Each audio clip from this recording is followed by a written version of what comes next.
સુરત મહાનગરપાલિકા દ્વારા સ્વામી વિવેકાનંદની 163મી જન્મ જયંતિને લઈને તેમની પ્રતિમાને સૂત્રાંજલિ અર્પણ સાથે સવંદના કાર્યક્રમ યોજવામાં આવ્યો હતો। સુરત મહાનગરપાલિકા દ્વારા સ્વામી વિવેકાનંદની જન્મ જયંતિની ઉજવણી કરાઈ હતી। સ્વામી વિવેકાનંદની 163મી જન્મ જયંતિને લઈને નાનપુરા દયાજીબાગ ખાતે આવેલા સ્વામી વિવેકાનંદની પ્રતિમાને સૂત્રાંજલિ અર્પણ કરી વંદના કાર્યક્રમ યોજવામાં આવ્યો હતો। જે પહેલા સુરત મહાનગરપાલિકા સંચાલિત નગર પ્રાથમિક શિક્ષણ સમિતિની શાળાના બાળકોએ સ્વામી વિવેકાનંદના સૂત્રો રજૂ કરતા બેનરો સાથે રેલી યોજી હતી।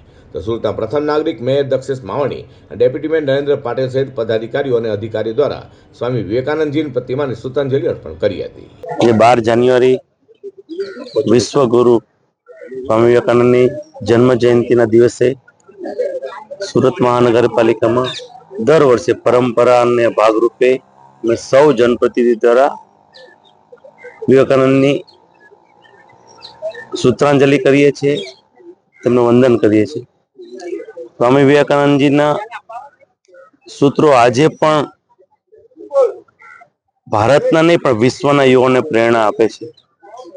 સ્વામી વિવેકાનંદની જ્યારે ગુલામીના સમયમાં ગાંધીજીની બુક્સમાં પણ લખ્યું છે, સ્વામી વિવેકાનંદના શબ્દોથી તેમને પ્રેરણા મળતી હતી, આજે પણ યુવાઓને પ્રેરણા મળે છે।